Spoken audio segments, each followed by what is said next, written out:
Herkese merhabalar. Kanalıma ve mutfağıma hepiniz tekrardan hoş geldiniz. Bugün sizlerin karşısına son zamanlarda çok meşhur olan bir tarifle geldim.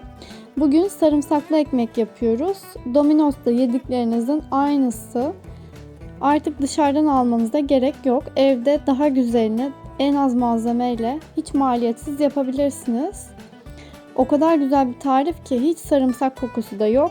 Aynı zamanda davet sofralarınıza, kahvaltılıklarınıza misafir geldiğinde anında hazırlayabilirsiniz. Dilerseniz başlayalım. Öncelikle derince bir kaba 1 su bardağı ılık süt, 1 tatlı kaşığı toz şeker, 1 tatlı kaşığı da kuru mayayı alıp güzelce karıştırıyoruz.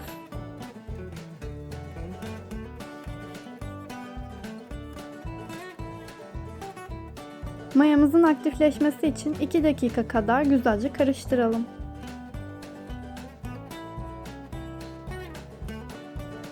Unumuzu eklemeden 5 dakika bekleyelim.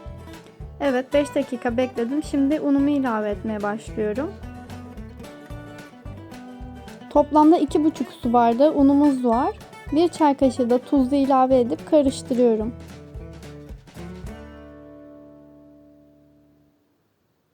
Unumuzu yavaş yavaş kontrollü bir şekilde ilave edelim. Başta ele yapışan bir hamurumuz olacak ama yoğurdukça bu ele yapışma özelliğini kaybedecek hamurumuz. Bu arada tarifimi beğendiyseniz videomu beğenip yorum yapmayı ve hala bana abone değilseniz abone olmayı unutmayın lütfen. Bildirim zilini açarak yeni içeriklerimden anında haberdar olabilirsiniz.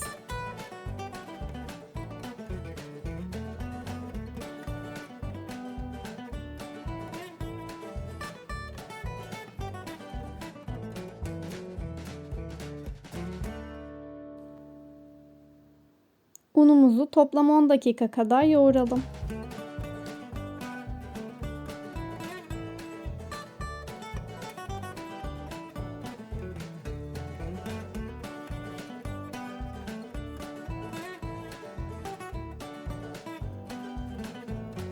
Evet, hamurum bu şekilde hazır. Şimdi üzerine sıvı yağ veya zeytinyağı damlatın. Ben zeytinyağı damlatıyorum, yaklaşık 1-2 damla kadar. 1-2 kere hamurumu döndürüyorum. Üzerini kapatıp mayalanması için bırakacağım.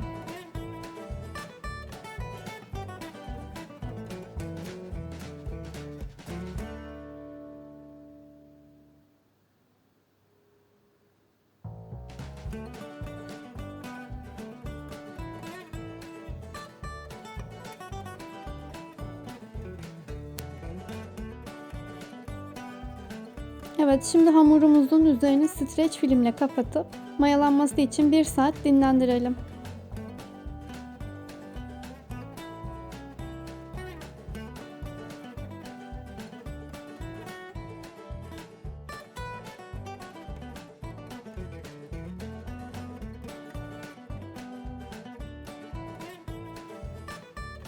Evet, hamurumuz mayalanırken biz de iç harcını hazırlamaya başlayalım. Yarım demet maydanozum var. Yıkadım. Şimdi güzelce küçük küçük doğruyorum. Bu şekilde hazır. Şimdi bir kaba alalım.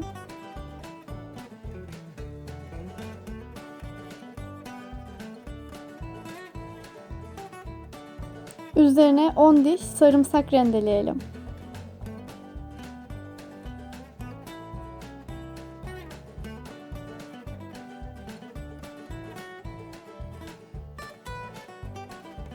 Sarımsaklarımız da hazır. Şimdi üzerine 50 gram tereyağı ilave edelim ve güzelce karıştıralım.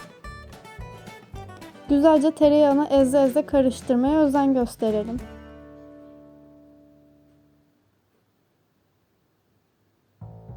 Evet, bu şekilde iç harcımız hazır. Şimdi bunu bir kenara alabiliriz.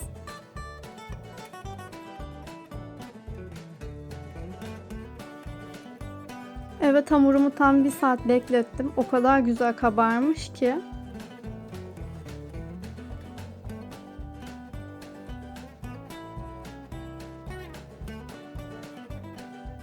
Şimdi hamurumu 2 bezeye ayıracağım. tezgahımı unluyorum.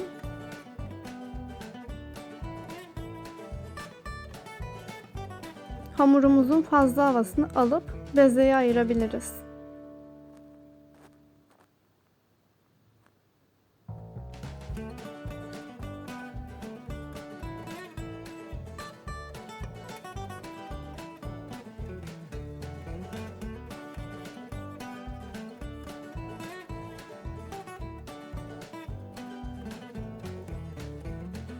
O kadar güzel bir hamurumuz olmuş ki böyle nasıl desem sakız gibi.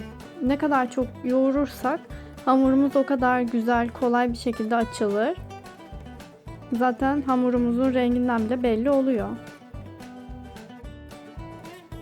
Bezemi şimdi açmaya başlıyorum. Önce parmaklarımla bir iki kez bastırıyorum.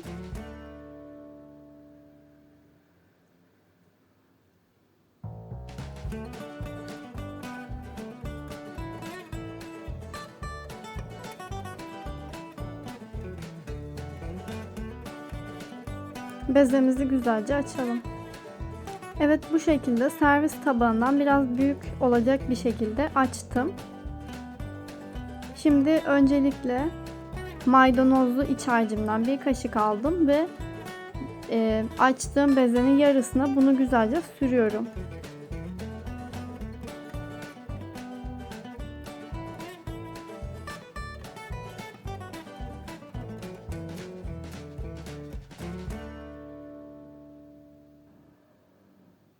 Üzerine rendelediğim 60 gram olan kaşar peynirimden serpiyorum.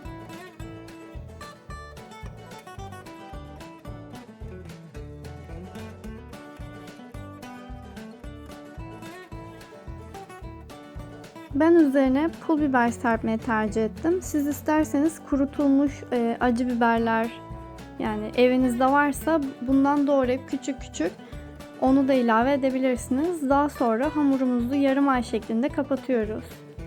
Ve uçlarına güzelce bastıralım. Bu aşamada parmaklarınız ıslak olursa hamurunuz daha güzel kapanır. Bu şekilde hazır. Diğer bezemi de aynı şekilde önce parmaklarımla biraz genişletiyorum. Daha sonra merdane ile açmaya başlıyorum.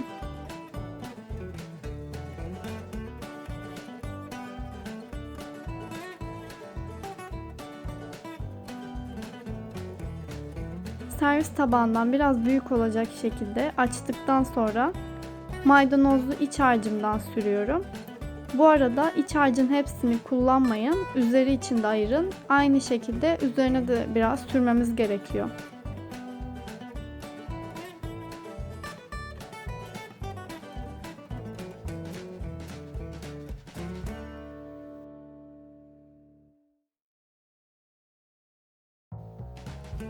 Açtığım hamurumun yarısına maydanozlu harcımdan sürdükten sonra kalan kaşar peynirimin hepsini üzerine ilave ediyorum.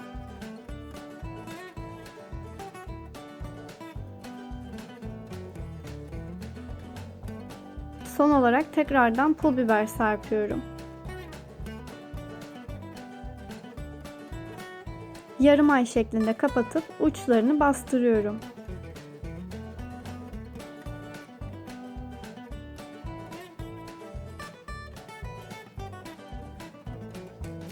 Evet, bu şekilde sarımsaklı ekmeklerimizi yağlı kağıt serdiğim fırın tepsimin üzerine aldım. Üzeri için de kalan maydanozlu harcımdan sürüyorum tekrardan. İkisine de sürdüm. Şimdi üzerlerine tekrardan pul biber serpiyorum.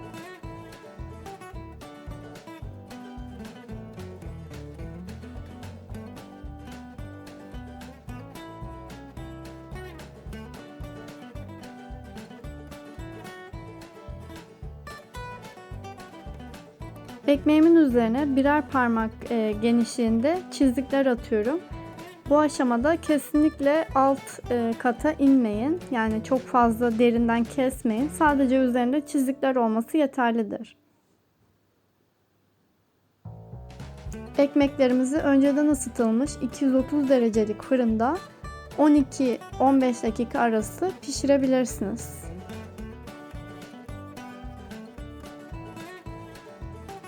Ekmeklerimi pişirip geliyorum. Bu şekilde fırına hazırlar. Evet, bu şekilde sarımsaklı ekmeğim hazır, pişti. Şimdi üzerine yaptığım çiziklerden tekrar dilimliyorum. O kadar güzel olmuş ki sabah kahvaltılarına bunu kesinlikle hazırlayabilirsiniz. Misafirlerinizle, davet sofralarına. Ve kesinlikle sarımsak kokusu yok. Sabah kahvaltısı için bu hamuru geceden de yoğurabilirsiniz. Şu şekilde daha yakından göstereyim.